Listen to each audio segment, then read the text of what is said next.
I pledge allegiance to the flag of the United States of America and to the republic for which it stands, one nation, under God, indivisible, with liberty and justice for all. Can I get a motion, please, to accept tonight's agenda? So moved. All those in favor? Aye. Aye, 5-0. At this point, I'd like to turn over the microphone to Dr. Harrison for his bi-weekly update. Good evening, everyone. I hope this finds you well prepared for a lovely Thanksgiving recess. Tonight, we are going to stop and take a moment to acknowledge our Board of Education. The last week of October was Board Recognition Month, trying to align our calendar with that particular recognition. We ran into some glitches with a little hurricane and some distractions along the way. So to make sure that we could properly acknowledge their dedication and hard work on behalf of the community and our children, we've pushed things forward to tonight. And we have a couple special guests tonight that are here to acknowledge the effort and the work of the boards. So with that said, I would like to ask if Mayor Smith, if you could step forward. Sure. Best place to try to impress you guys as well, so maybe I'll just kind of back up. Everybody here? I guess before I even get to the proclamation, since I don't get up here too often, I have a lot of meetings as well. It's not that I don't care about what you do. I trust you all. I think that one of the big differences I saw between Hurricane Irene and Hurricane Sandy, which Hurricane Sandy unfortunately still kind of dominates all of my thoughts, was the way we worked with the school board and the school district in general. Superintendent Harrison actually attended staff meetings, and the difference was after Irene, the village wasn't even aware that Dowsling didn't have power for 2 or 3 days. This time we actually had the superintendent of schools sitting in our village staff meetings. So it was night and day. I think that it led to much faster restoration. It was just so much better to work together. And I think it's just one great example of how things are changing. Things are better. How open we are. We talk a lot. It's all good things, and hopefully it'll bear fruit, like getting the power back on quicker than most of our neighbors. One side note, I think the last person restored in the village of Irvington was your board president. No doubt about it. So he reminded me about every 25 minutes. But we're not here to talk about Sandy. We're here to talk about the dedication of the school board. I tell all of them when I talk to them personally. I don't know how any of them do it. They often say the same thing about the village board, but I always say that we have fire trucks and police cars and things to play with. You really have to focus on our children and the biggest part of our taxes, which is often diametrically opposed, or it could be in some people's eyes. I don't think you all view it that way, but I know it takes an inordinate amount of time, and you don't get nearly the credit or the thanks you deserve. So it's my pleasure to be here tonight, especially with 2 children in the school district that benefit from the fruits of your labor. So I'm very happy to be here, and thank you on behalf of the village and the village's residents. And since I grew up in the little piece of Tarrytown that's also the school district, thank you from that part of the school district as well. We always appreciate you including us. But I will read the proclamation so you get on with your meeting. Whereas each year, School Board Recognition Week is observed by more than 700 school districts throughout the Empire State, and whereas the men and women serving on the Irvington School Board of Education are dedicated to children, learning, and community, they devote many hours of service to public education as they continually strive for improvement, excellence, and progress in education. And whereas during the week of October 29th through November 2nd, 2012, special activities and programs will be held in communities across New York State in recognition of the observance, and it's fitting to join in acknowledging the commitment and contribution of the members of the Irvington School Board. Now therefore, I, Brian C. Smith, Mayor of the Village of Irvington, New York, do hereby recognize October 29th to November 2nd, 2012 as Irvington School Board Recognition Week in the Village of Irvington, signed by me. But, sorry, it's already passed. Bask in your own glory. Thank you very much for having me come up.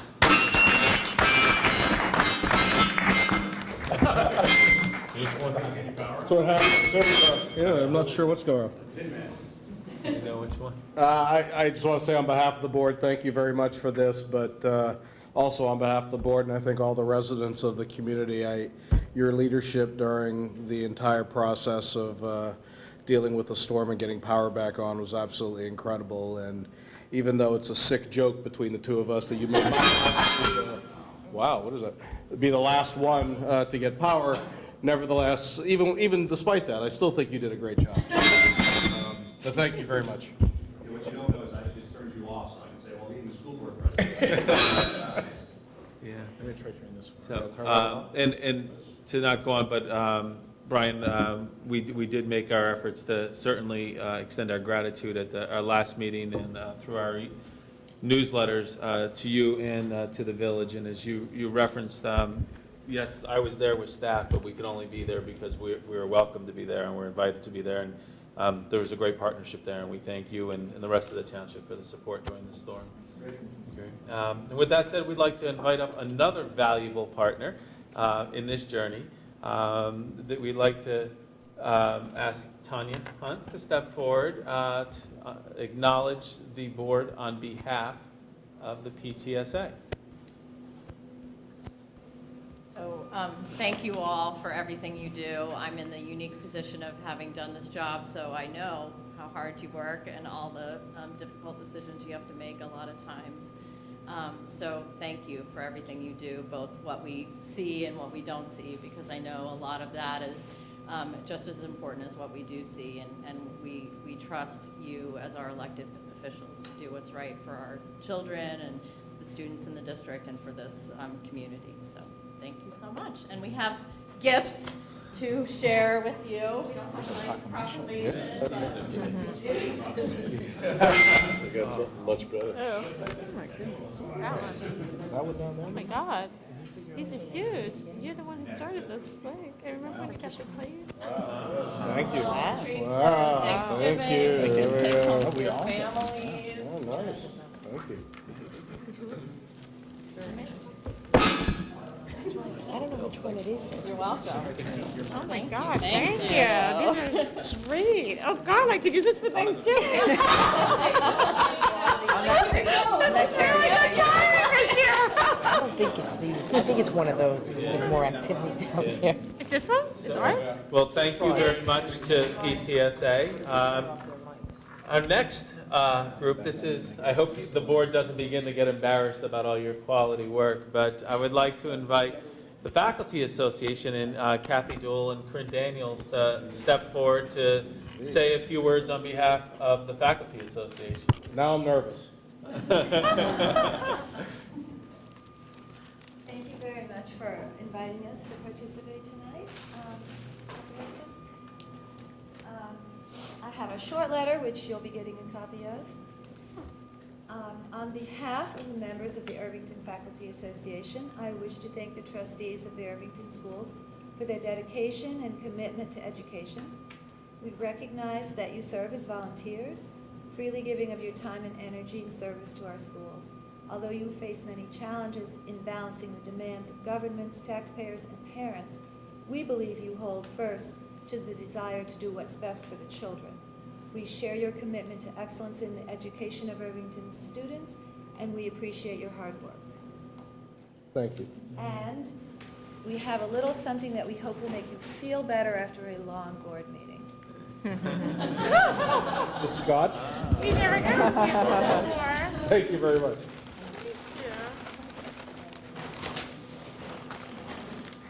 Thank you very much, Kathy and Corinne, and Thank you. Thank you. to all of the members of the Faculty Thank you very Association. much. Dr. Mosenthal, would you like to say a few words, sir? On Now, behalf of- this is getting a little bit out of hand now. On behalf of the board, I would like to say that we're not used to being treated nicely, so this is a little bit strange for all of us. It's one of those. It has to be one of these. So this one's off. I think it adds to the ambiance. I'm sorry, Scott. That's okay. That's an amazing voice.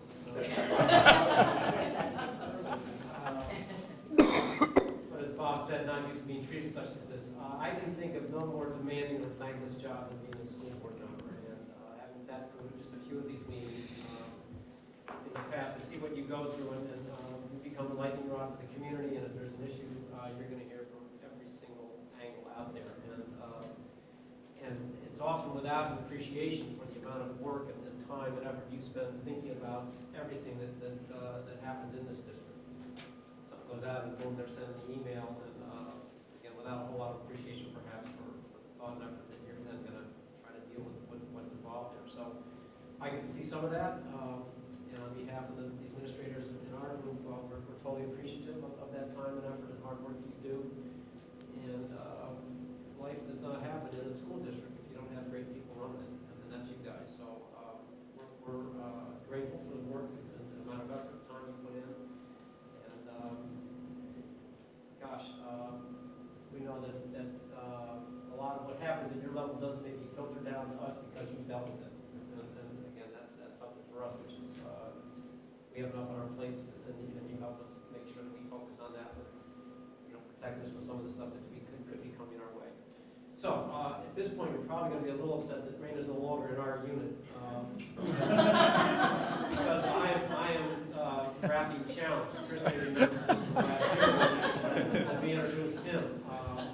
And I've gone to my same source that I went for him for your gifts. So I knew that I wasn't going to compete with the PTSA or the teachers. And they were going to give me these nicely wrapped and certain kinds of gifts. So I went to my friend Christy. Because you guys are all about, in addition to sort of being the voice, you're cheerleaders for our district. And so I have for you what do you call this thing? Bumper stickers? Bumper stickers. Tattoos, I didn't know what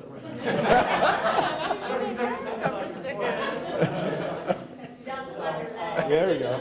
Yeah, and the other gift, last night we had just an incredible ceremony here with two young women on our girls basketball team who were awarded Division I scholarships in basketball, Gina Mars proteges. And so we talked about the year ahead and how exciting it is, and I know a bunch of you have been to our football games, and so we're hoping you'll continue to show up at the basketball games. So these are rally towels. If you're not willing to wave these around, a bunch of you have kids who would be more than happy. So again, that cheerleading aspect to sort of lead the way to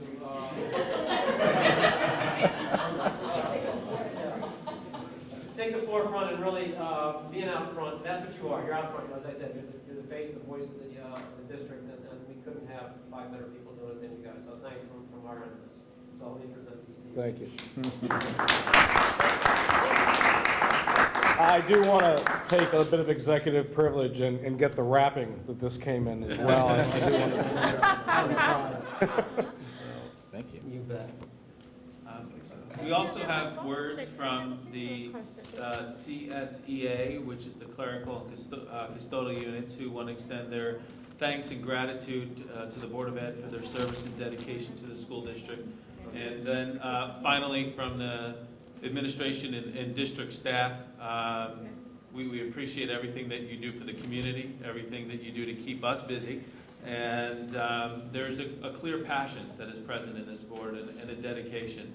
That it's really been a joy to work here the past 5 months, and I look forward to many years together with all you folks that are going to remain on the board for years to come.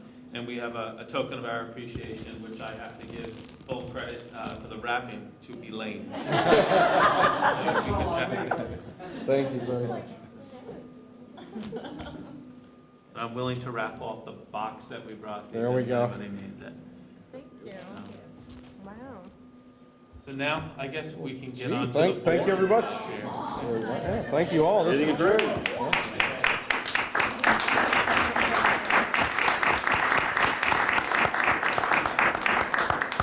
Motion to adjourn? So with that said, I have a few important items to mention this evening, and I certainly want to get to them. I too want to acknowledge our scholarship athletes that Dr. Mosenthal referenced, to thank Mrs. Kerner for coming to the ceremony last night representing the board as well. Certainly are proud of the young ladies. We try to celebrate the accomplishments of all of our students, whether it be academic, something theater of the arts, or in athletics. Certainly proud of their work and look forward to them carrying on the Irvington name to their respective colleges of Marist and Lehigh. With that said, the board and I have really gotten to grow together through the difficult times that we've all faced this year, whether it was Eastfield, a hurricane, a boat being stuck out in the Hudson, and sure enough, a broken pipe on Friday at Main Street School. As the heat was coming on in the morning, a pipe burst in the attic.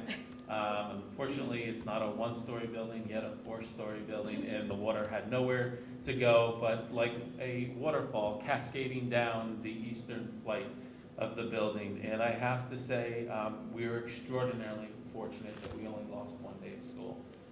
There was a tremendous effort afoot to make sure that we were able to preserve the facility, student work, teacher materials, district property. I walked in that building at 6:45 and was wading through water with a couple custodians, and I would say within 20 minutes we probably had a team of 20 people redirecting water, shutting down water valves, opening windows because of steam that was in the building, unplugging electronics, dragging computers out of rooms where there was water. And by the end of the day, it almost looked like nothing had happened there. So a lot of credit to everybody. We always recognize Gary Knowles and everyone in custodial department, maintenance department. They were just amazing to see the team that was there. Certainly need to acknowledge the teachers. The next two people that walked in that door after me were teachers, and they turned to me and said, "Chris, what do you want us to do?" And they were right there with us. A great team effort. There were fortunately a couple areas where there was some damage, and when we turned to release staff to go home, recognizing we would need them to come back on another day that our students will have to make up, the first question that came up from one of the teachers was, "Does anyone want us to stay to help?" So again, we've talked about the spirit of the board, their efforts. That commitment and dedication goes through every building, every room in this school district, and we need to acknowledge everybody for their efforts, because they made what was a rough situation much better than it really seemed at that moment. We're going to have some challenges. We're in a spot where we're likely going to have to make up a day, which we will visit through our greater conversation pertaining to calendar that we will get to in a second. But I do want to tease a little plug from Dow's Lane that we have. Our students have been recorded saying the Pledge of Allegiance for WHUD 100.7 FM on the Mike and Casey show, 7:30 in the morning. They do a Pledge of Allegiance, and it's from different schools around the area. They came in and recorded our students. Our kindergartners went today and were played. If you ever want to hear it, I believe you can go to their website and find the recording being played. But somewhere along the way, the rest of our Dow students will have their chance to shine on the Mike and Casey show. So just something exciting, something to keep our kids going. Eastfield testing continues.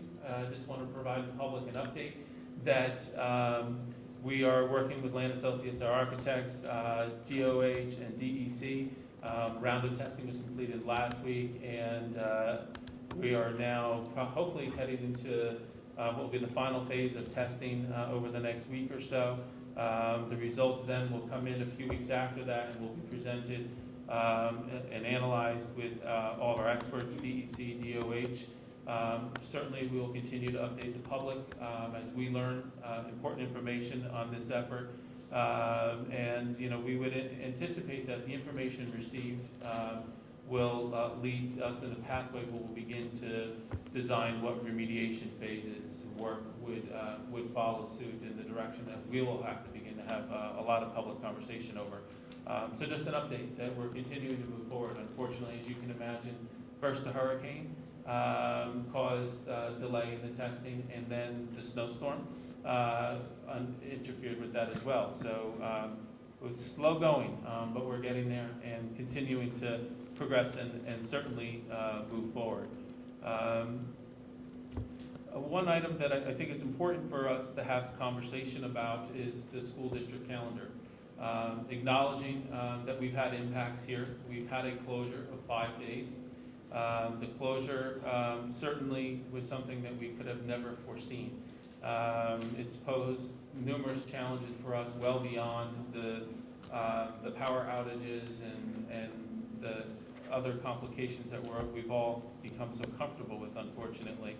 But we're in a spot where we have not begun to hit our 180 required days by SED.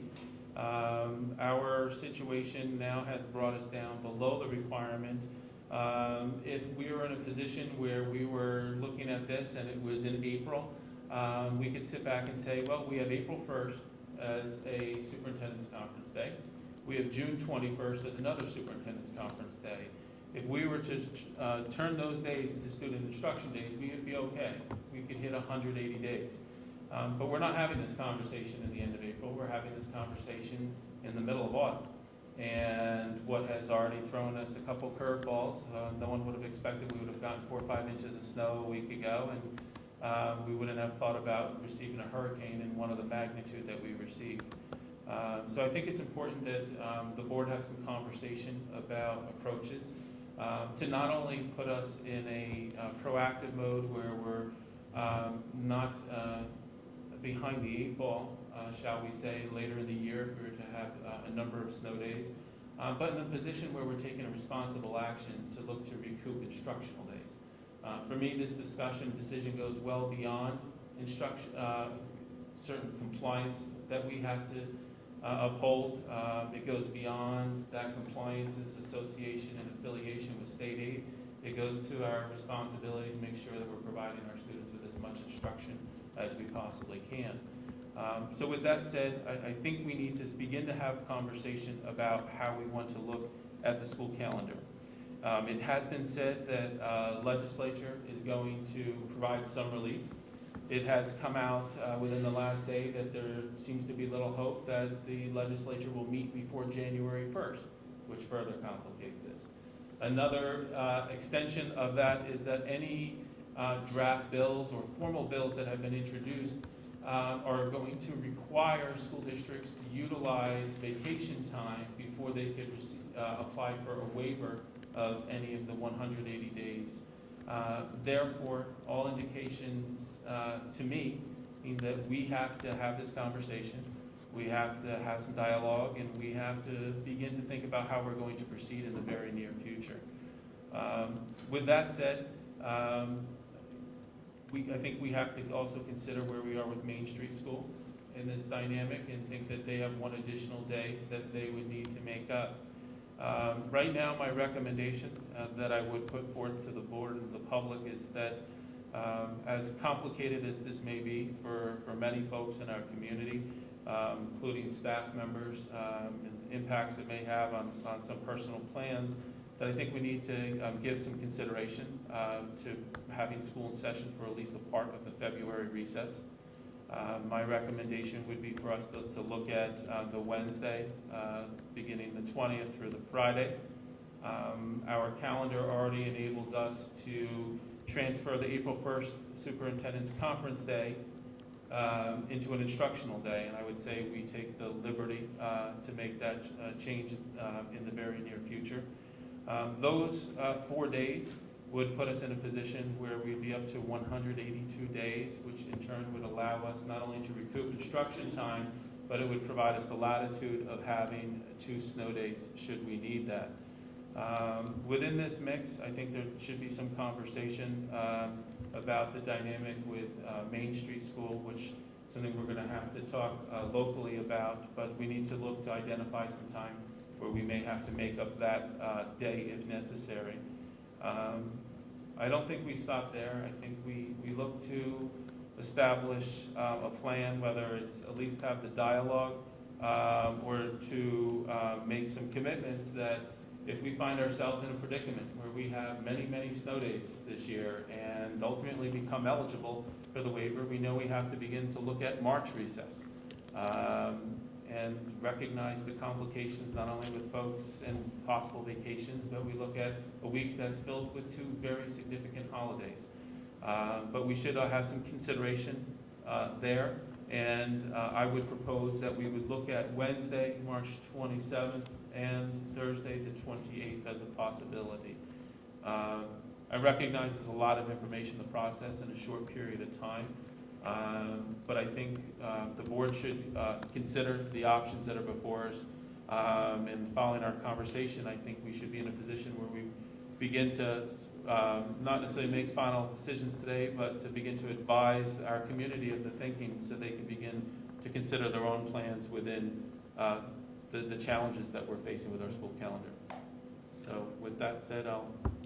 Quick question, you need to talk to the unions about this? That's part of the process, right? Part of the process does certainly include calendar creation, is consultation with all of our bargaining units. Right. And we're scheduling a meeting for, I believe, next Tuesday to begin this dialogue. Did I understand, maybe I'm just looking at my calendar here, are you saying to have school in the middle of the week? Yeah, in April, in March? Yeah, in February. No. The February? February break, you said we're going to have school on a February, Wednesday? we're looking at it, Tuesday would still President's be a holiday. Weekend, that I would say that my recommendation would be to look at a 4-day weekend. Many folks already have plans, so there would be some consideration given to folks that already have some investment in time, and that we'd be looking at Wednesday through Friday as instructional days. It's not uncommon for a school district to have a 4-day weekend for that holiday. So, okay, so you're saying we'll have off Monday and Tuesday, and then school will be open Wednesday, Thursday, and Friday? Correct. Well, Monday is the public holiday, so would have to be closed anyway because of that, so really we're adding Tuesday. Yeah, okay. Yeah. And then in March, for the winter or spring break, you would close school Monday and Tuesday, reopen Wednesday, Thursday, and then close again Good Friday? Well, Tuesday is the first day of Passover, right? It's not generally a school holiday. I mean, it doesn't have to be a school holiday. Passover's not like the other. A lot of people, well, a lot of people. It's not like, people might travel. Yeah, but it's not a right. religious reason why you would need to close, so, Right. yeah. Yeah, although Good Friday typically is. Yeah. It's just, but people do travel. Originally when we're trying to balance this, we really have three options, right? We have tacking on days to the end of the year, not ideal. I don't think you can. We Well- can't go beyond Regents Week, which would take us to the 21st. So that would be how many The days? best would be 1 day. Okay, Right. so then you're looking at those two holidays. My initial gut on it was, well, of course, we keep February break and take it from March, because I think that most people have made their plans and are leaving, and even if we have school, their kids aren't going to be here. And I think that is going to be a big chunk, frankly. Some people may decide to, lose the money and stay. I think the vast majority are going to go. But when you add in the religious holidays in the second week, you can't really cancel religious holidays, so it sort of backs you into the February break. I guess the only thing I would ask, because I am going to be one of those people that, have spent a lot of money and, we're booked and my kids are going to be going, and maybe this is a Rhema thing, but also that there is a bit of a fundamental fairness that, we're going into this with eyes open. We know that a certain percentage of kids, whether we take days away from the March break or take days away from the February break, just aren't going to be there. Parents are going to make the decision to take their kids out of class, but they are missing that instruction. Can we have large homework packets that these kids would have on the break so that they know that they're missing class and they're going to be doing a couple hours a day? Because it's something that we should address. We know there's going to be a high percentage has of to kids happen. out, right? It has to happen. People have already made multi-$1,000 commitments. Absolutely. And they're not going to cancel it. Right. Let's just be realistic. They're not going to cancel Yeah. it. So what I found when we ran away during the hurricane, and our daughter did school in our house, and we emailed back and forth to the teachers, and I was the liaison, and I'll tell you, I don't ever want to do that again. I admire orchestrating, 8th grade girls a hell of a lot more when I did it for my own academically. But if the teachers could prepare their curriculum to be handed, or tell the families, take this textbook and here's the packet, because these families are leaving. Don't think people are going to cancel their vacation. They're not. Not a single one of them is. Well, I think missing school becomes more difficult for the child when they're older. I've heard from some of the parents of kids in AP classes, because those tests are in May, so they need to get through a certain amount of curriculum by May. So I think when you look at the older classes, you're gonna possibly have people changing their plans because their kid really needs to be in class for those instructional days. Yeah, that's a good point. I think it's going to be a mixed bag, but I think, you're absolutely right. At the younger levels, though, I think you're going to find mainly people are going to be gone, and you're going to have Yeah, classes with half the probably. amount of people in there. Yeah, It's just realistic. yeah. We have to do it, but we have to be realistic on what we can Right. expect. That's right. No, we're going into this with eyes wide open. Those days that school would be in session, should we modify the calendar, will be meaningful instruction days, and we will have to try to make reasonable efforts to accommodate folks that are not going to be present. Oh, absolutely. So- Do Absolutely. we anticipate we're going to make a final decision by the next board meeting so that people know for sure?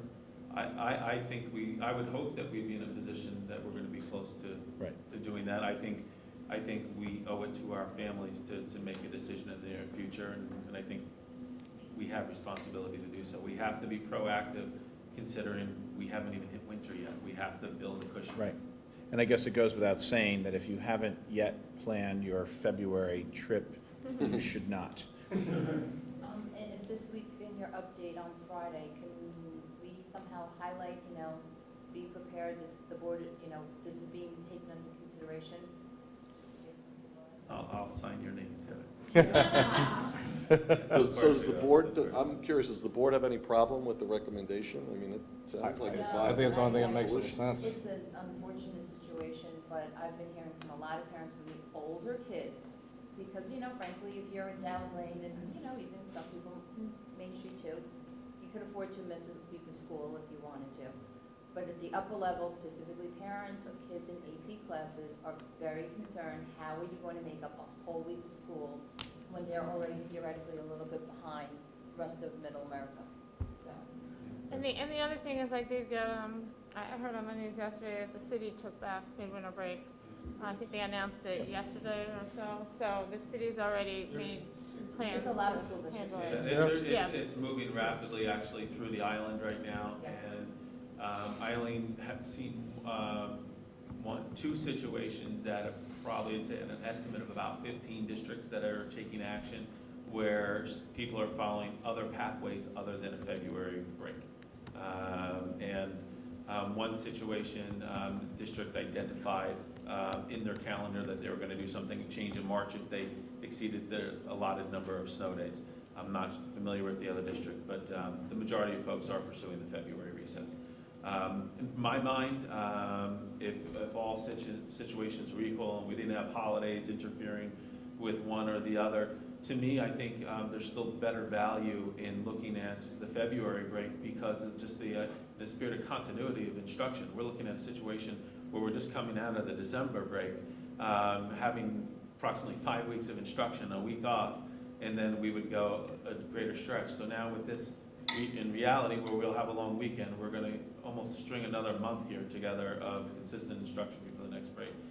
So I think there's more opportunity for teachers to make some progress from an instructional standpoint. The one thing that I would say is that is moving forward, know that superintendents in the area are already beginning conversation about developing next year's.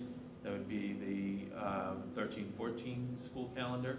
And I think that where it's complex, because as a lot of folks know, we kind of build ours around some of the dynamics with BOCES because of the coordination of services that exist. I think we have to be a little more proactive and give ourselves some more flexibility with the snow day allotment and look at things a little differently in the future. We'll have those conversations down the road. I think the snow days is probably another benefit to taking February, because in the event that we need more days, if we waited till, March, then we might not have the days to take, and I don't know what would happen then, so. All right. Very good. Okay, I guess the next thing, the microphone is still yours, Yeah. because we're going to talk a bit about Superintendent Harrison is going to give us a presentation as to his proposed timeline. Just for this presentation, we're talking about the high school principal search, but Dr. Harrison will also talk about how this would apply to the Main Street School position as well. Great, thank you. Going back about a month and a half, 2 months ago, we had a conversation that focused on really process and looking at process. I gave what my proposal was. We had a lot of dialogue on the topic, and I just want to take this effort to kind of to bring it to life a little bit for folks, to show what this next steps would look like. We went and created this pretty timeline, but recognized it's a little challenging to read. But what I'll do is walk you through it in a maybe a little easier fashion for us to interpret. But essentially, if we're looking at where we are and where we're going, we're going to talk about a recruitment period. We're going to look at opportunity for public participation in process and making that a meaningful process, and then how this is going to work through the end of the year to see where we are. So this is one of those situations that in my mind I started with two end dates here, 2 target dates, kind of working backwards. First, recognizing that we want our next principals, whether that's high school, Main Street School, to be on site, on the job, working July 1 with us. So with that said, I had to give us some comfortable cushion to think about, well, what's my target for looking to have these folks hired and approved, recognizing they're going to have commitments in their existing districts. We want to respect the opportunity for them to have closure where they were currently working, because we're anticipating hiring excellent people and people that have made impacts where they are, and we need to give them an opportunity to have appropriate closure. So when they come to Irvington, they're 100% Irvington. They're not focused elsewhere. They're not getting phone calls from elsewhere. So with that said, I targeted the date of April 23rd, which is a Board of Education meeting, and work backwards from there. Then looking for a start point, acknowledging that we were running into the holidays, that you're going to have a lot of folks that are distracted, whether that's by reworking their school district calendars or by holidays and family, beginning to look at our recruitment and having that follow the holidays right into the new year. Certainly run a number of advertisements. Those advertisements will be through some professional journals, looking at OLAS. We're going to look to recruit through our local graduate schools of education, recognizing that there are going to be a lot of stellar leaders out there in doctoral programs that may be interested in an opportunity here in Irvington, and also reaching out to professional organizations. A conversation that we'll have to have, an assessment that we'll have to make, is looking at the scope of the advertisement. We've been doing some research over the last week or two, and when we look at national education publications such as EdWeek, we could run an ad in EdWeek that could run for a week or two for a couple $1,000 with a tremendous exposure, but we have to think about what that exposure means to us. Are we realistically going to recruit someone from another state? Do we want someone that may come in and be a dynamic leader elsewhere and lead here? We may be more likely to draw someone's attention for a high school position than an elementary position in that front. We looked at the New York Times, and the New York Times is a pricey endeavor. I don't know if our money will be best placed here, because we're seeing somewhere in a range of $16,000 to $20,000 to advertise the positions within the Times. So we'll have to make some assessments there, talk to some local districts and see the size of the pool and the quality of the candidates they received in recent searches. We're going to look to establish some community forums while the recruitment process is going on. This is a process that is not unfamiliar to folks, where we'll be looking at the school community, bringing folks together and developing a leadership profile, asking those critical questions as to what are those qualities that we want to see in the leaders of our schools. We want to see the types of people, the types of experiences, particular interests and experiences that may enrich our environment or meld well with our community and its culture. So we will run forums that will look to recruit that information. From there, we would like to develop a leadership profile. Following that, we'd be looking at a committee recruitment process, where we'd be looking to engage a variety of folks to participate and sit on a committee that would enable the board and the administration to collect data through the lenses of other stakeholders, to make sure that we are seeing these candidates through as many lenses as possible. From that process, I think it's important, I skipped over an application deadline, which is a target. You recognize we can look at modifying this as when we go out to print with our ads, because there's a lot of time built into a window here before we can slide things up and down a little bit, but as a target, an application deadline is the first.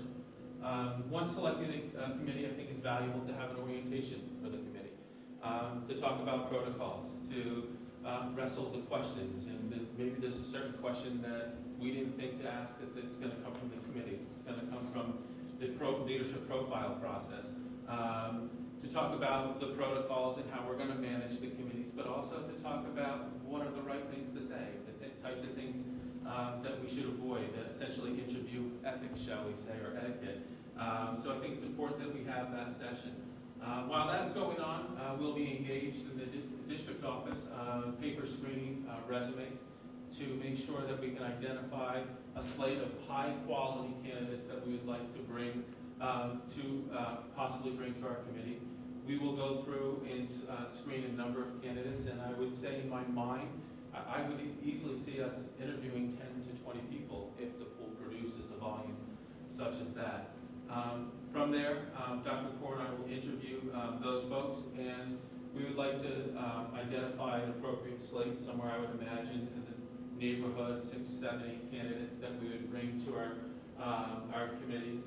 Recognizing some of these dates are identified, March 6 and 7, trying to look at specifics in our calendars and when times may work, but recognizing when we see the makeup of our committees, some of this may shift a little bit to accommodate folks' personal, professional schedules that may have some conflicts there.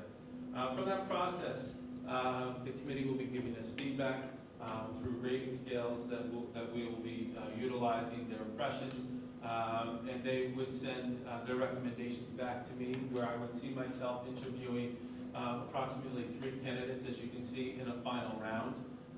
From that process, I would do some background work, checking references for the individuals, and then I would bring a couple finalists to the Board of Education with recommendations. You see there's opportunity here, not only from the team, we're checking references to begin some dialogue with the board, but a 2-week window for the board to interview some finalists, for us to do any other legwork, to engage candidates if we have a close first and second, to engage them in other practical experiences, some performance-based activities, some role-playing that we might want to engage them in, some leadership activities beyond the typical writing assessments that we would be looking for in the production of other work product. Which brings us right to our date of April 23rd. With that said, once we have the opportunity to hire and celebrate these new members of our school district, it'll be important to provide a lot of opportunity to engage them in the community as appropriate, to have some welcome events, so when they arrive on July 1st, they can get down to the nitty-gritty and begin to lead their schools immediately. I have to say from my own experience, many of you know, being hired February 16th, I was in district approximately 8 full days from that day until July 1. And I have to tell you, I was able to come in and start working July 1 because of those experiences. And I would like to, if possible, provide the principals as much of that opportunity as we can.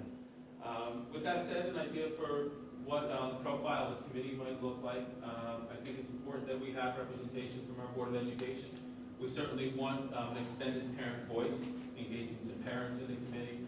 We're going to look to include teachers in the process, other administrators, a representative from our CSEA, which is again our clerical and custodial unit.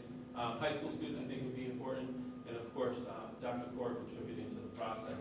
I think it's vitally important that we have a lot of folks involved in the process, that we have parental voice, we have student voice, but we need the educators at the table.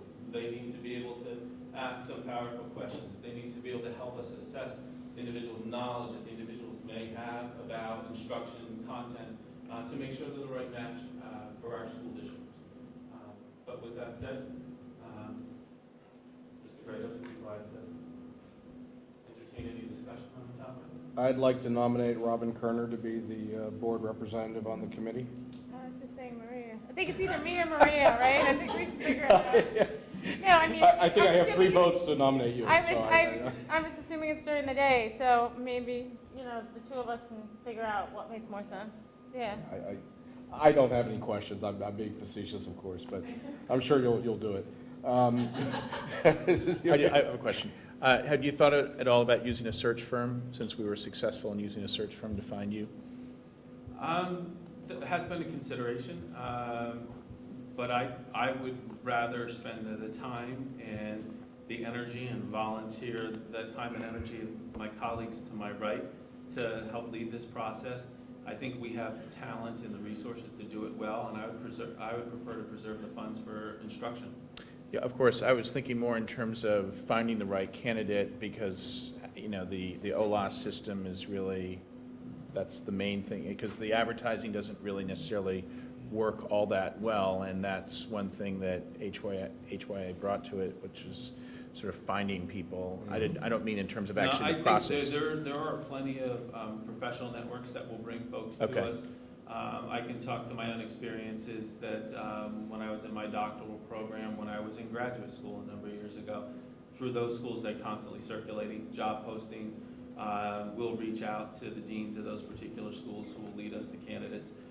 We have a number of relationships with other professional organizations such as Tri-States that knows who up-and-coming leaders are, that are established leaders that may be looking to move on to new challenges. I think we'll be in a position where we'll have some high-quality candidates. I really don't have a concern. It's going to be a lot of hard work, but we're up for it. I do have one question, only because I gave a bit of a precursor. You laid out a timeline for the high school principal. How does that timeline also work with dual tracking the Main Street school principal search? I would suggest for a matter of economics, we would advertise the positions together, but we'd stagger the process by 3 to 4 weeks, just looking at the management end from our side, the human resources aspect of it, looking to engage people and just finding days in the calendar. There's only so many days or nights that Raina and I can make ourselves available because we have important things like this to do as well. So we would look to stagger a process, mimic it, and build a timeline that would coincide with the advertisements that would go out, right after the holidays. Two observations. One, I asked my colleagues, we did not use the New York Times when we went into the interview process with you, and we were very successful in that interview process, so I... Take that as a compliment. Yes, it is. So I'm not in favor of paying the New York Times $20,000 that everyone who is in that business is going to be looking at all the other publications. The second is, just on a mathematical look, we have 3 parents, unelected parents on this committee, and only 1 board member. And I would hazard a guess, maybe if Robin and Maria do have the time and are available during the day, we maybe widen that out to have the 2 members. Or if Robin makes it one day, Maria can do it the other day. But I don't see a negative if they have the ability to be in the preliminaries. We'll gladly accept both of their applications. They may be able to get in through the IEF. Well, let them be saved by the IEF and PTSA. It's a lot of ways on the Yeah. board. Away from that. Well, that brings up a question I had, which is I definitely have had a few people over the past few months approach me and say that they were interested in being on the committee, and a lot of them have either private experience from their work experience, or they've participated in, significant other searches in the district. So what do you suggest how do we get those parents in the mix, or how do we get back to them, and how do we get the word out to people who might be interested? Moving forward, we could have some conversation with the leadership of the PTSA and Ed Foundation and see how we can look to engage more folks to get a sense of who's interested, and they'll come forward with a group of folks that are interested, and we'll I think also, identify would be good candidates. when going back to our success with Chris, is that, we made the determination, there's only, you can't make the committee too big since it's unworkable, because you have to have a process whereby you're comparing apples to apples, and so the committee's asking similar questions to each and, you know, really playing off each other. One of the, I think where we got to it and bottom line to, in the superintendent search was, you know, we're going to go through the process of soliciting input from everybody who wants to give it as part of coming up with our sort of global profile of the person we're looking for, and that's where people need to make their views known. That wasn't- Is one more question? Sure. Hopefully this won't happen, but it has been known to happen that we go through an initial search and we're not really happy, or, you know, Chris wouldn't be happy with the candidates. Do you think there's enough time built in here that if you needed to kind of go back for another go-around, that you can get the person on board in time? Or, I mean, I just want to make sure that we factored in the possibility. Hopefully it won't happen, but it has happened in the past. Yeah, I think there's a lot of opportunity for consideration. I think as we go through process, we talk about, looking at the situation with Main Street School, that, we identified a quality candidate in a relatively short period of time that's come in and done a fine job. I don't have concern about, I think sometimes it's harder to find a quality leave replacement than it is a tenure track position. When I think we look at this, the window, I think if anything, if there's adjustment that's going to be needed, it's going to be looking right at the top of the slide here and looking at we may have to extend our time for recruitment because we may be getting a lot of resumes that we're going to need to spend more time reviewing them adequately. Okay. Or if we're getting a low number of responses, that we may need to adjust and reassess our approach. I think that the beauty of us starting in January like that, we're building a timeline where we have a lot of latitude that we can even push the end date, April 23rd date to May if we needed to. Well, it's Still 2 have months. someone on board. Okay. So I was very deliberate in building in cushions should we need to make some shifts. I'm optimistic though that we'll be able to recruit a quality number of candidates. But we're going to hit the ground running when January 2nd or whenever we're back, and we'll I've already been talking to folks and that are agreed to help spread the word for us. So. Great. Great. Thank you very much. You're very welcome. You can have a drink of water now. Thanks. I'd like to go on to item 5, Board Committee Liaison Reports. First is Buildings and Grounds Committee. Jim, do you want to give that? Well, I will be happy to if Maria chooses not to, because I thought we volunteered her. Oh, okay, then, I'm sorry. Volunteered me at a buildings and grounds meeting. Oh, I'm sorry. I had volunteered her for the Policy Committee as well. I'm sorry. The men are very good at We're delegating. very on this board. delegated, that's right. There you go. So, Mrs. Cashkin. We had a very nice productive meeting. We reviewed Gary's list of things that had gone on over the summer in repairs. One of the things that came out that we commented on was a lot of teachers in certain buildings hang up a lot of stuff on the walls, and so a lot of work was done prepping the walls to repaint them and stuff. So we discussed, and we kind of discussed this during our 4-hour walkthrough of the buildings. Maybe putting up some bulletin boards and map rails, is that the correct term? In the hallways, we should consider doing that to try to control those costs going forward. Let me see. Let me pull it up. Hold on.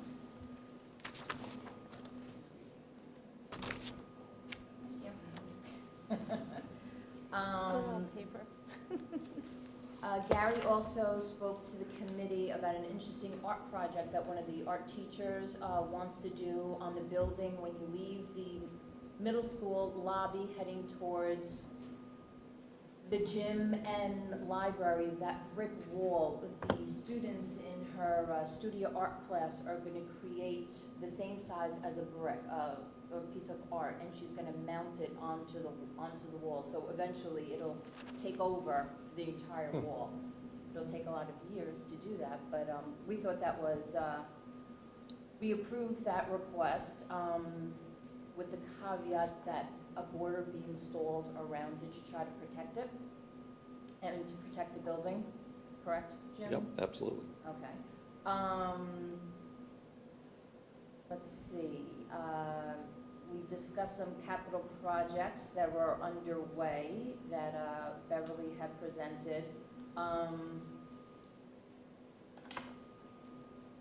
Let's see, obviously, we had discussions about Mazaris and Eastfield, which is the discussion that happens at all of our meetings.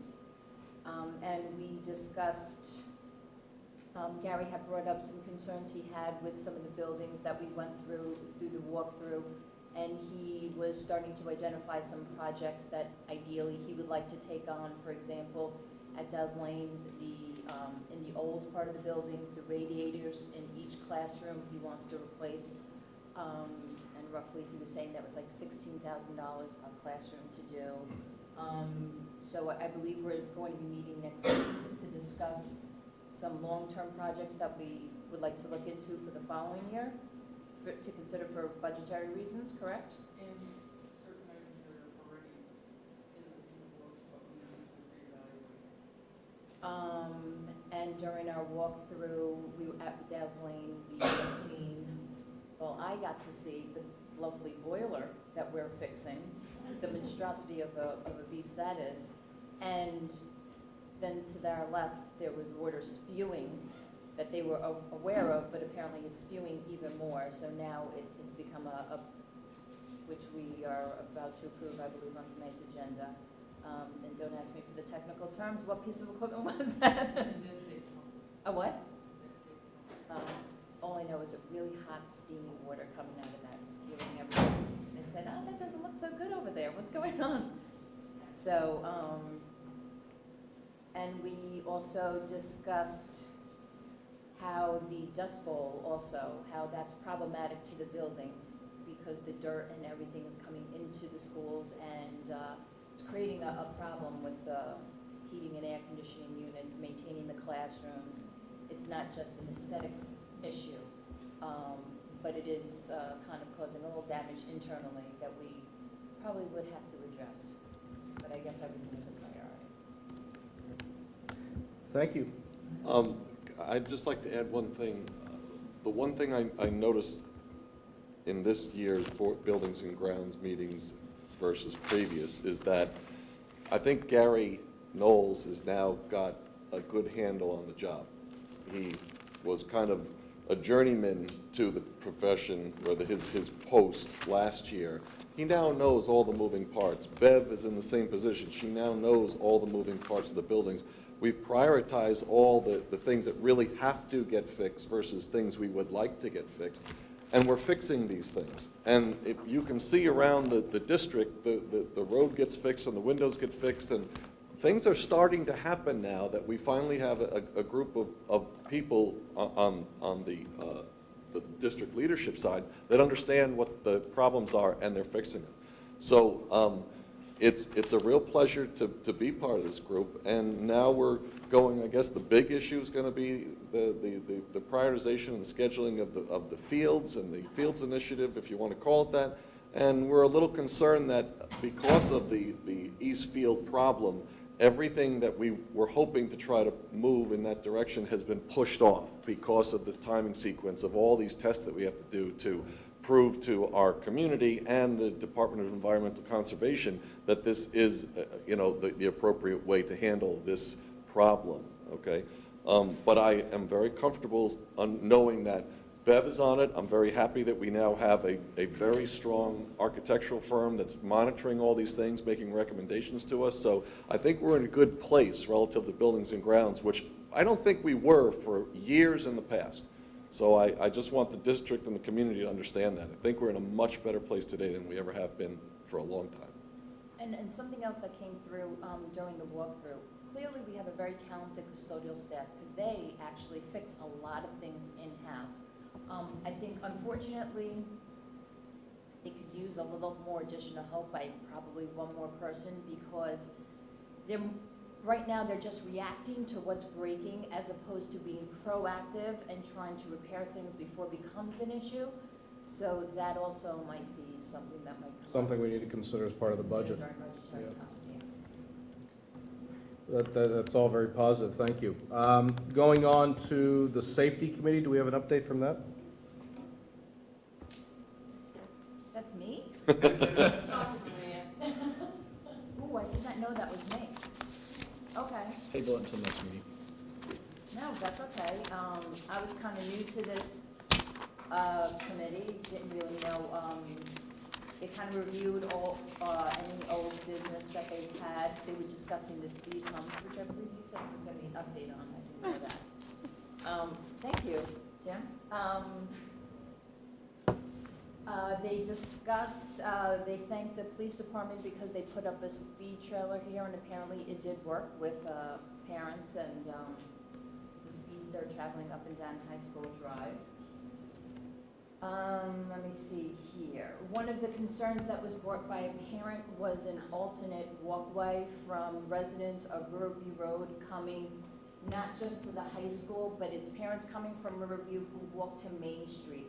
So, because the kids are not coming up into the campus to go back down, so they wanted something a little further down so they could cross over, and I believe that was worked out after the meeting because there was a little discrepancy of whose ownership of the road that was at the time. There was a concern brought to the committee about the buses not being able to make a right-hand turn onto Dow's Lane because parents are waiting at the light past the line, so it's preventing the buses from pulling in the morning. So the police department had agreed to move the line and, what's that construction called? Whatever the magnetic triggers are. Right, to trigger the light for people. So, so that was discussed, and I believe it was gonna be done soon, if it's not already, I know it's not already done, but they said it wouldn't be a problem. New hardware was installed for the buildings here at the middle school. The windows push out, and they push out very far, especially on the second level. It could be problematic because as you're pushing it out, you can fall right out. Mrs. Cashkin, just a point of clarity on that, the work is going to be beginning. We've awarded it, and we're now, They're waiting for the materials. Oh, I thought you said we were doing that work there. No, we just awarded. Okay, I stand corrected, thank you. It was discussed a little bit about the parking problem up at the high school, lack of parking, teachers leaving throughout the day, not having a spot coming back. There was some discussion about how many students were parking up there, that maybe perhaps some of the spots could be taken back going forward. I believe it was 25 spots that were awarded to students.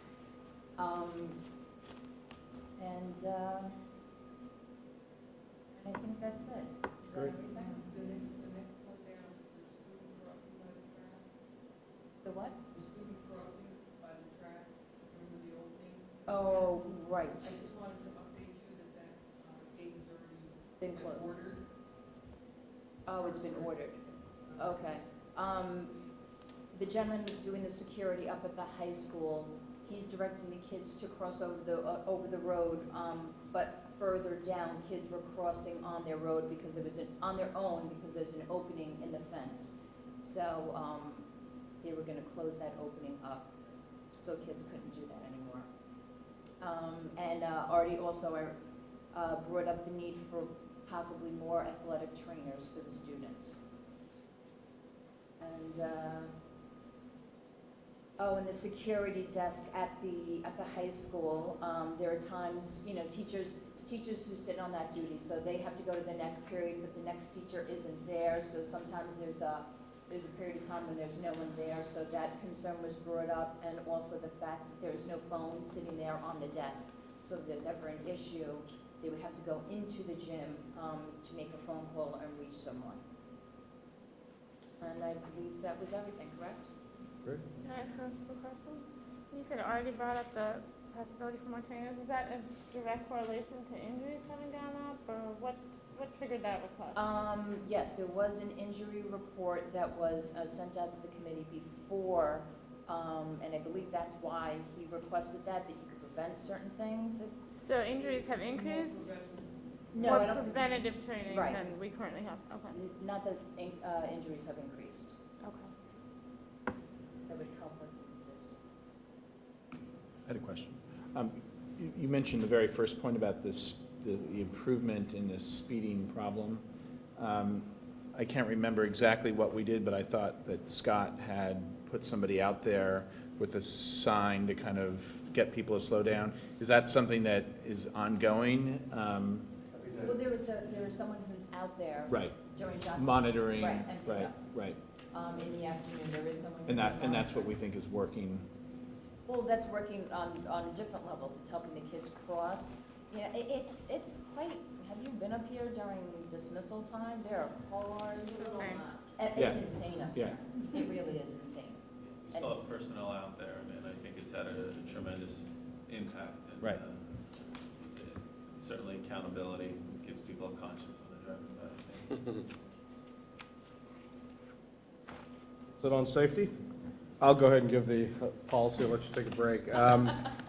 Policy committee was at 7 a.m. on Friday morning, and the only reason that that's relevant for purposes of this forum is that the first 20 minutes of the policy meeting was Maria Kashkin and I calling everybody we knew who had a child at Main Street School, telling them that we were not going to have school at Main Street that day, because by that point Chris had already been over at the school and determined that we couldn't have school. So that was the first 20 For minutes. the record, I knew something was wrong because your car wasn't here. That's right, we got there, you And weren't when I there. saw that your car wasn't here, I'm like, okay, Yeah, what's wrong something's now? wrong. And I thought I was kidding to myself when I said that, only to come in and Scott telling us, no, Chris had to run up to Main Street, a pipe burst. I'm like, what? The rest of the hour was spent discussing the 6 draft and updated policies that are on the agenda tonight as a first read for the board. Maria and I posed various questions regarding the changes. I think the only one that I think we both asked about the most was the purchasing authority, in that to date, the district, even though we should have had a policy on purchasing authority, did not. And so this is to close that loophole. It basically is following the procedures that Bev already follows and that have been recommended by our auditors. But to have a policy and close the loop is an important thing. So I don't know if we need to spend a lot of time discussing those things tonight since they're a first read, but I would just ask that the board review all 6, and then to the extent that there's any questions, either through Maria or I or Bev, and we could refer back to legal counsel, because most of these are drafted, straight from our legal counsel. Communications Committee. Communications Committee, which is Robin, myself, and Chris, we met on Monday morning to talk about our communications initiatives. To remind people, our goals on the Communications Committee are to increase trust and transparency with the district and everything that we do with the board and the district, and to also increase participation in meetings like tonight. I can see we're not terribly successful in that goal, since it's the same people that always come, except for Daniela, thank you Daniela. for coming. Thank you. Yeah, it's right. Yes. Thank you, yeah. Yes. Oh, and Megan, sorry. Oh, Yes. Right. Megan's. I knew there was a reason. But we have done quite a lot to further these objectives, and I thought I would just share all the things that we've done over the last couple of months. I think beginning with the new website, which was actually last year, but improvements continue with that, and that's, of course, irvingtonschools.org, and Jesse really deserves thanks for that, because he worked very hard on that last year. It's an ongoing project in that it's not static, it changes and it gets better, hopefully, so we need more feedback from community members if they see things that need to be done differently in the website, which of course is called Edline. Let us know, and we will take those steps to make things better. The other thing that we did is we created a broadcast channel for this board meeting, so people at home can now watch us on their televisions in the comfort of their living room or wherever they watch television. So hopefully you're watching us right now. And we've also put this board meeting on YouTube, and I think, is it high definition on YouTube now, Elaine? Yeah, it is. I think so. Martina, is it high definition now on YouTube? Not yet. Still standard definition. Soon it will be high definition. That's a big improvement. That's linked from board docs. Right, and it's linked with, from board docs as well. We've also improved our email communications so that we're not relying on Outlook, which is what we were using before. We now have Constant Contact, which is just a tool that allows us to kind of professionally send out our emails, and it also gives Elaine and Chris a lot more flexibility in putting information into the email, and that blast arrives in your inbox at 6 a.m. on Saturday morning. And then part of that is that we actually write up our notes from these board meetings and insert a document into that, so that if you don't want to go and read all the minutes that Elaine takes, you can just read our brief summary of the board meetings. And we hope that people are using that just to get a quick snapshot of what happened in a board meeting. And then finally, we have our Facebook page, which launched about 2 weeks ago, shortly after Hurricane Sandy, if I remember correctly. And this has been a project that's been in the works for quite a long time, going back really several years. Again, Jesse's done a lot of work to populate the page with information and to make it relevant. And now we're posting regularly on the Facebook page. The idea is that anything that happens that's important in the district, it'll go on the Facebook page and get pushed out to anybody who has friended us or liked us. We have 243 likes in the community, which is not bad considering it's been just a slow build over the last 2 weeks, and I encourage you to like this page so that you can get the information. We will continue to add more interesting posts and more information to really use that as a way of pushing information out, because of course the problem with the website is that you have to come to the website, so that's really pull. Facebook is pushing out. We literally can get the information into your own pages, because once you like us, it gets pushed into your page. And I'll tell you, I think that Phil, you and Jesse and all involved on that Facebook page have done an amazing job. I mean, I saw how much Facebook was a tool in the first couple days after the hurricane hit, just getting the word out to a bunch of folks who didn't have power, but they had their PDAs, whatever they call these anymore, and were able to see on Facebook, at least get information about what was happening with the school district. And we got a lot of positive feedback about that, because it was just one part of people's lives that they knew were taken care of, and they'll go deal with their families now. So I think it's a wonderful thing. And of course, we are concerned that there are people in the district who don't use digital means at all to get information. And we did talk about the fact that we are going to continue a newsletter, that it'll be a paper newsletter to reach everybody in the community. 10 years from now, we probably won't need a paper newsletter, but we will continue in the short term with doing a paper newsletter. And I think we take that into consideration when we announced to the community the initial findings on East Field. It was of such an importance that we wanted everybody to know. We did a mass mailing to all, so we made sure, in addition to the electronic means, we would not miss anybody in the district, at least to the extent that we got everybody with electronically and who got mail. So if they didn't do those two things, then they didn't find out. But and the main piece of substance in the meeting was talking about communications around the upcoming budget preparation discussions that, of course, community is very involved with.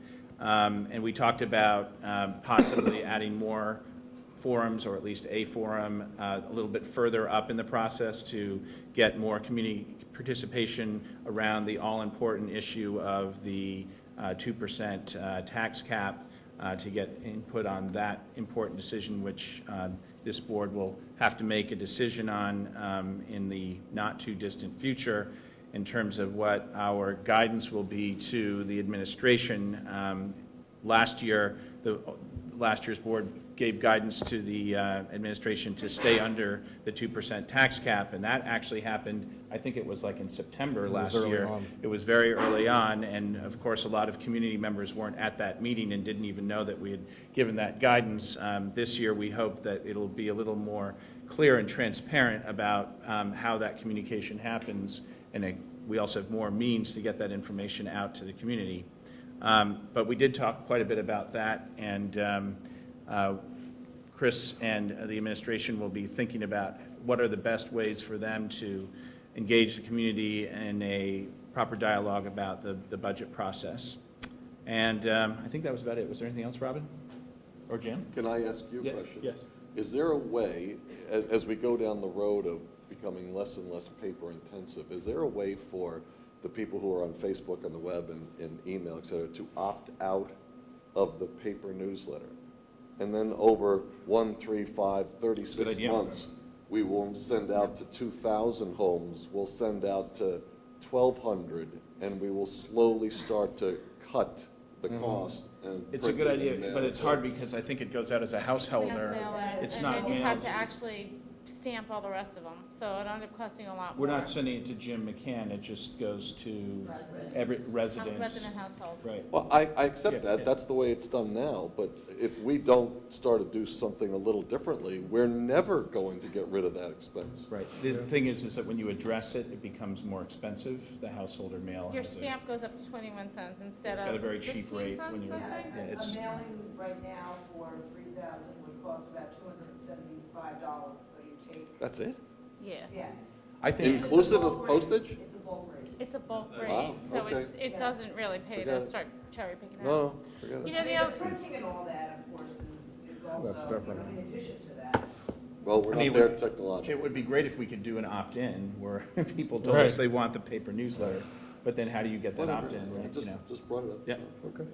yeah, the only, just to add to what you said, I think to get the word out to the community that we're kind of actively trying to figure out how to best reach you. And never done this before, but Phil is great at actually looking at numbers of how many people, we don't know names, but how many people are opening the blast and what they're clicking through on. And so if people have feedback for us, even on Facebook or on the blast, about what would make people read it more, what would make you open it more, let us know. Shoot Yeah. us an email or whatever, because that's really what we're after, is how do we get the, effective communication out? And how do we give you the information you want and in a timely manner, so.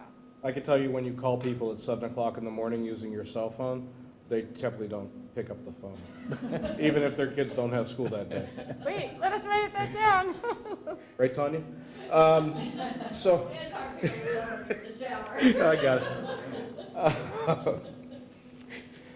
All right, is that it on? Yep, that's Thank it. you, thank you very much. I guess we talked a bit about the policies. Does anybody want to discuss anything about the policies now, or do we want to provide, Robin? I just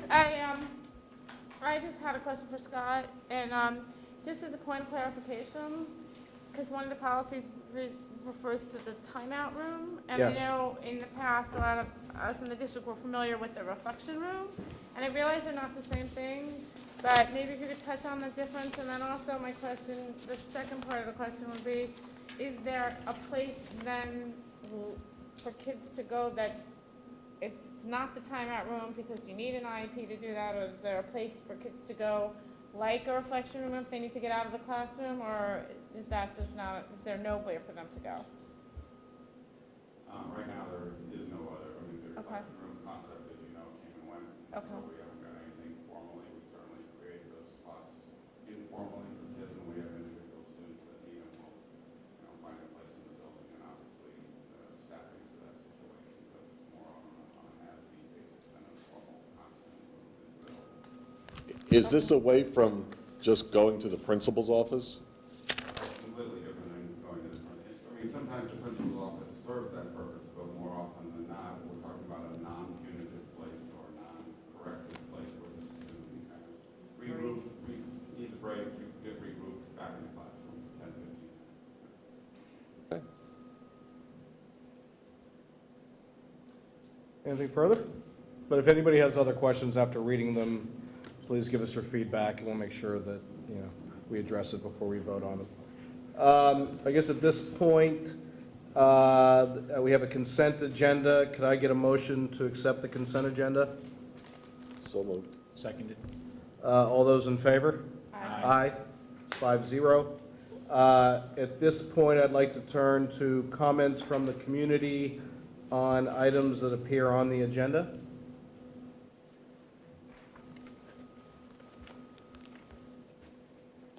Hi, Dan Noller. The meeting minutes for the Buildings and Ground Committee on October 23rd are part of the agenda, is that correct? And that's where I found those notes, so I just want to make sure that they are part of the agenda, and therefore I can address them. Yeah, sure, why not? Sure. Okay. Dr. Harrison addressed the subject of our schedule and how screwed up that's become, and included in that the testing, which was interesting.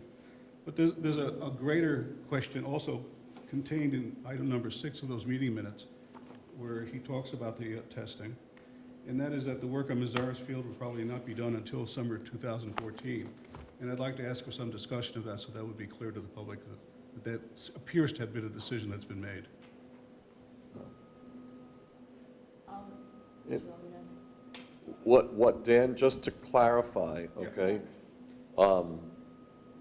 The Buildings and Grounds Committee gets together, it's Maria, myself, Bev, and Gary, and, Dr. Harrison. all right, Dr. Harrison, and that's it. And we sit around and we talk about things that are pending, all right? This discussion of the Mazaros Field issue came about by saying, okay, where do we stand with this, and how do you think it looks right now?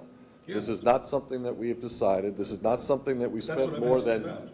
not more than spent 2 minutes on, and it's not a, You're acting defensive. I'm not asking. I'm not defensive at I'm all. not asking a question that is a problem. I'm simply saying that it's said here in the notes, probably not be done until summer of 2014. That's I fair. accept that. I'm simply asking for some discussion about that. I don't have the background discussion. Well, good, sure. I think that was a date put out there, based on the presentation that I had done earlier on how it takes X number of months to get through SED. It has to be voter approved, and then SED, and then put out a bid, et cetera. And that would probably be the earliest timeframe that can be done. Well, because one of the things that was discussed is the magnitude of this project really should not happen during the school year, that the ideal time to do a project like this is during the summer months when school is not in session. So it was not a decision in any way, it was just kind of Well, discussing. there has been a decision, I guess, in a sense that, if I remember correctly, what was originally laid out as a tentative timeline tried to do the project in summer 2013. Am I correct in that? yes. Right. Yep. Okay, so there has been a decision in that sense. Well, Probably. no, what you're reading from is individual persons' opinions about a situation. You're talking about the 2014 that I mentioned? I don't know, whatever, I'm talking about, you started with saying that you felt that a decision was made at a Buildings and Grounds Committee meeting. That, I didn't say the decision. You I did- said that I read specifically that it would probably not be done until summer 2014. okay. The board is the ultimate arbiter of when the projects take place. If you're inferring that a decision has been made based upon a Buildings and Grounds Committee meeting, you're incorrect. The board I'm has, not saying that. then what is your point? My point is that a decision has been made not to do it in December 2013. The only decision, and again, I don't want to get back and forth because you seem to have an agenda. The only decision, Yeah, Let's just talk about the time. it's The ol- basically impossible if we wanted to, we could not. That's do fine. I want to hear all of something you just say that, that's all. I don't want to belabor the point, but I think, Mr. Noller, I think we're in a position, we outlined a timeline when the curveball of Eastfield was introduced. We said that was going to be our priority to address that in a responsible fashion, to address the health and safety of our students, staff, and community. And we said we would revisit Mazaros Field when the timing was appropriate. We're in a position based upon the time requirements to gain approval through SED, to bid the job, to get a budget, a bond vote, and so on, that it's not possible to do it during that period of time. So realistically, I believe what the notation within the minutes reflects is the probability, if we were to move forward, that the project would, as we said in those previous meetings, we'd try to target the summer months when there's less traffic, no students here or fewer students here, that we'd try to target it during the summer months, and I think that's simply all it refers to. Then I'd like to simply offer a comment. That's all well and good. I have no argument with your timing or your proposed timing.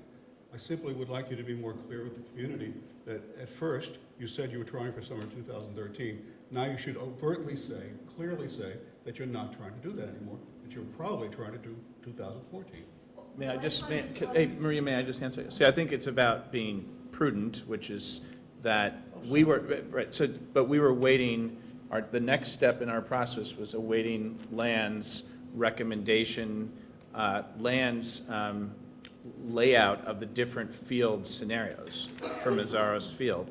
And also, we have the remediation plan that would be coming along at the same time, or, you know, roughly at the same time. The feeling was that we could not, should not sort of redo the schedule that would sort of lay out what logic was just described by Chris.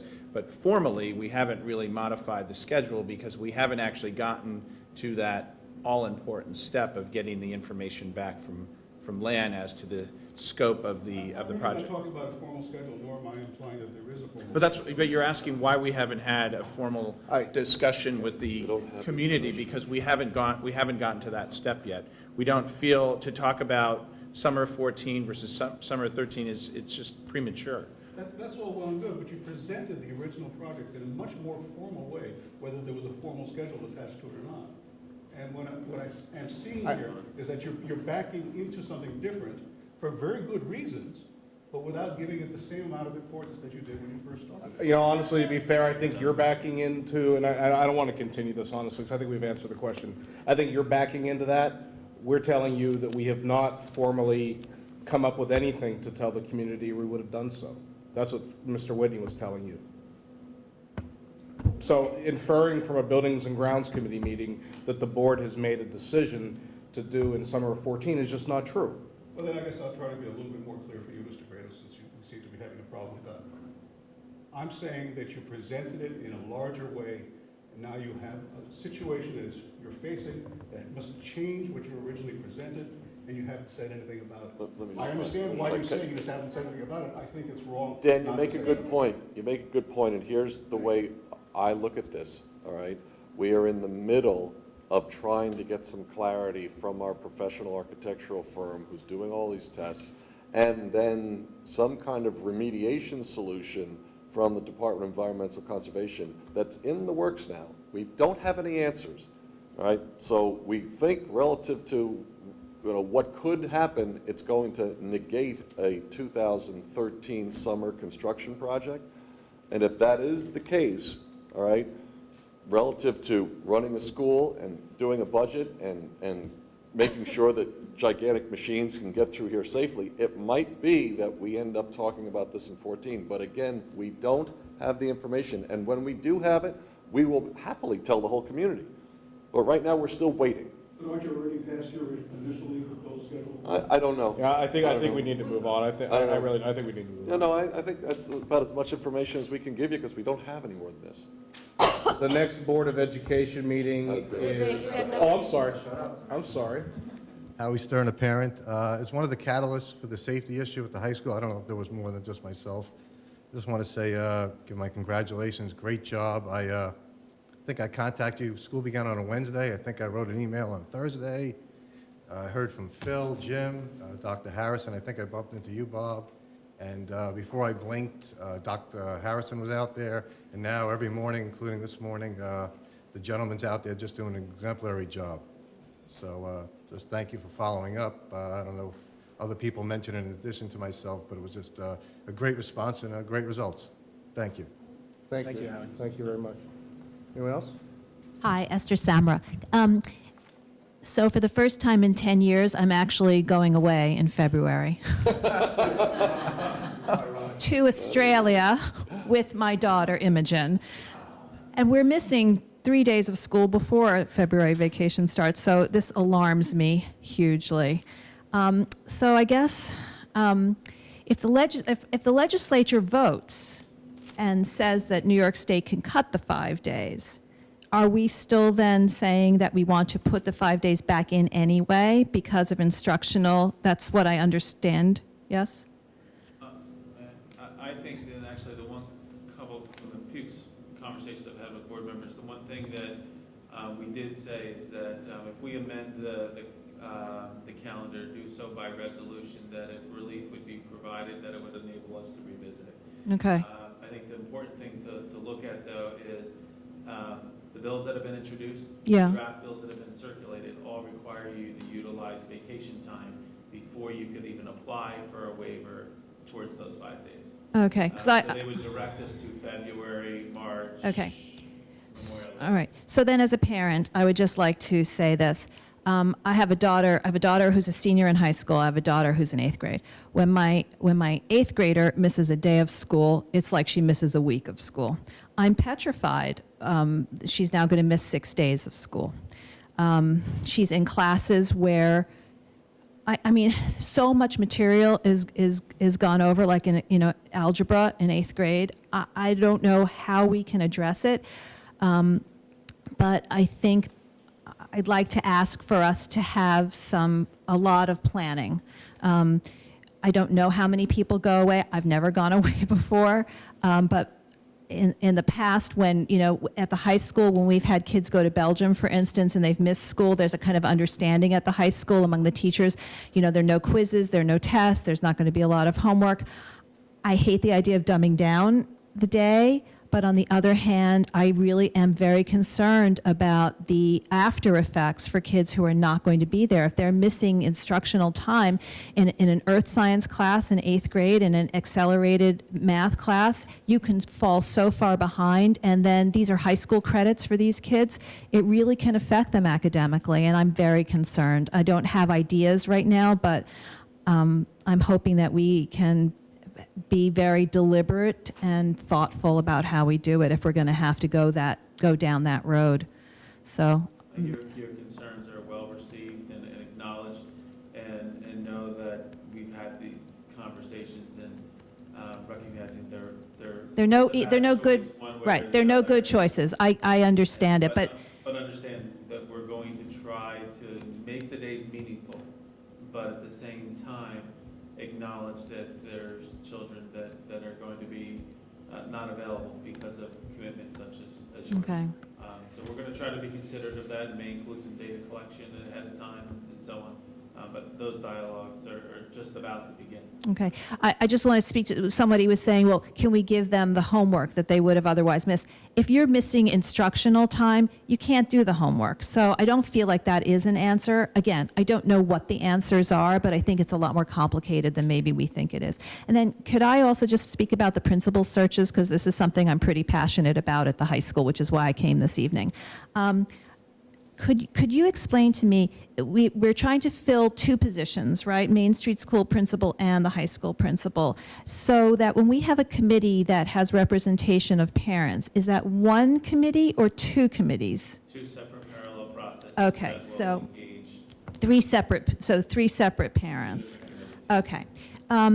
So could I just speak about the high school, if you don't mind, for a minute? I guess I'm speaking as a parent who's had 2 children there for 8 years consecutively, and then I have another child who's going to go in for another 4 years. So that's like a 12-year consecutive span. And I also sat on the site committee for 3 years, actually, recently. Anyway. I guess everybody agrees that there's a very distinctive culture at the high school. So we're replacing a principal who has left really quite a deep imprint there. And while you can't replicate that person, I think that the person we hire, that hire is tremendously important for the culture and the spirit of the school and the future of this school. I have concerns, I guess, because we don't have an AP there now full-time, and so there's a lack of continuity. I think there's no one at the high school who has an understanding of where we've been so that they could work with the new person coming in. Does that make sense? I mean, our AP left last year. We have a half-time AP now. I feel the transition could be potentially a little bumpy. And I think we also have all sorts of things going on at the high school. Budget has, I feel, disproportionately affected the high school. We've lost electives at the high school. We are I think constantly looking at what our curriculum is at the high school. I feel like we have a lot of potential for growth there. But the new standards affect us a lot, and I feel this already happening. You know, the new teacher evaluations, the Common Core, what we're really trying to do, and then we bring a new person in. I think that's potentially, again, pretty tough, because so much is sort of brewing there. I then wonder about how we gauge parental, how we create a leadership profile. The first week of January, I would imagine, is the deadest time of the year to bring parents out to for meetings. High school parents tend to be the ones who stay home the most, unless we're talking about financial aid, where we had 100 people come out a couple weeks ago. So I wonder if there are other ways that we can try and elicit parental input for what high school parents are looking for in a new leader. Maybe we do something online. Maybe I'll be pleasantly surprised and we'll get a lot of people to come out to these meetings, but I've been to these meetings in the past and sometimes I don't know how useful they really are. You know, I think that the questions that we ask have to be very specific in order to get really good information. And then on the other hand, I think that it's like, you know, the parents who have had students who have gone through the high school are sometimes the better, they have more information because they are able to see the experience in a different way than if you've never had a child go in, or if you just have a freshman. It's a very different experience when you look back after your child has left. So I hope that the views of those parents can somehow be captured. And again, when I'm talking about where the high school is and how we provide some transition, I wonder, is there a way of trying to use our department chairs in a more active way? Because maybe they're the ones who are, they could provide more continuity. I'm just trying to think of the people who are in the high school now, who have experience, who have a broader view, and who can be used in a more active fashion. Yeah, I think, if I may, that there's, you bring up a variety of very important points, and I think the community engagement aspect in reference to January is important. And it may be something that Dr. Kaur and I pick your brain and some others over, and when we're considering how we may reach out to more folks. This transition is going to be difficult. I think we all know that going in. It's hard to replace someone just simply, you know, a 38-year career, let alone the commitment and the love that Dr. Mosenthal has brought to this job, which we all know how passionate he is for and has done a fine job. But we shouldn't negate the fact that there is leadership structure in place. We've begun to invest heavily in our department chairs. And they are carrying a greater leadership role on a daily basis than they have in the past. Dr. Kaur's leadership on the curricular front has been outstanding and is guiding the work with respect to the Common Core. It's not happening through the principal's office, it's happening through the curriculum and instruction office. We have taken on an initiative with respect to APPR and Common Core where we're empowering our teachers to be leaders in the process. Our teachers, for example, in APPR, are actually involved in train-the-trainer training, where they're turning around, they're going through experiences, and they're the ones coming back leading the workshops with their peers. It's not Scott Mosenthal doing it. So we're building a tremendous amount of capacity in the people within this building and each of our other buildings. So I think there's a tremendous amount of continuity that's going to carry forward instructionally, that if we talk about from the informal leadership structures, they're strong in our school, and we're making them stronger. We're giving people better and new tools to become more effective in those roles, I believe. But there are things that are valid here, and looking at that someone that's been in the position as long as Scott has been there, that there's a lot of things that are up here that may not be on a computer or on paper somewhere. And those are objectives that we're working on right now, is memorialize processes, to identify structures that are in place where things that have happened organically, we're building the structures to replace them. So there is, the organization to move forward that we need to. There's going to be change, there's going to be bumps with change, but at the same time, and I don't mean to say any disrespect to Dr. Mosenthal, there's going to be great opportunities here and opportunities to enhance our school, and I think we have to embrace them and look forward to that as well. There's going to be some emotional, difficult times. There's going to be challenges, but I think we're in a position to manage it. I don't want to undermine the work of both of our assistant principals. Artie's doing a great job in dealing with operational things, and Deb Marinello is amazing. Get to know her if you haven't already. I don't know her. She's excellent to see what she's doing in our school. So from the outside, I absolutely can see where you're seeing things. From the inside, we're anxious with any kind of change, but I have great confidence in what's here and what we're building together this year. And I don't have an issue with anything that you just said. I agree with you. I guess I'm just feeling that, and again, maybe it's just because this is my most recent experience and I've been living it for the last 8 years. I feel like there is a kind of an atmosphere, a spirit at the high school that's very hard to quantify in a way. And yes, we're going to have somebody there who comes in and yes, I think that there is an opportunity for change, and I am excited about that too. But I think that a lot of parents at the high school want to see some of those characteristics carry over, so that the high school continues to be a place that people want to come to as well, and that is as academically challenging and rigorous as possible, where we have teachers who are really challenging our students intellectually, academically. So yes, there's a lot of room for growth. But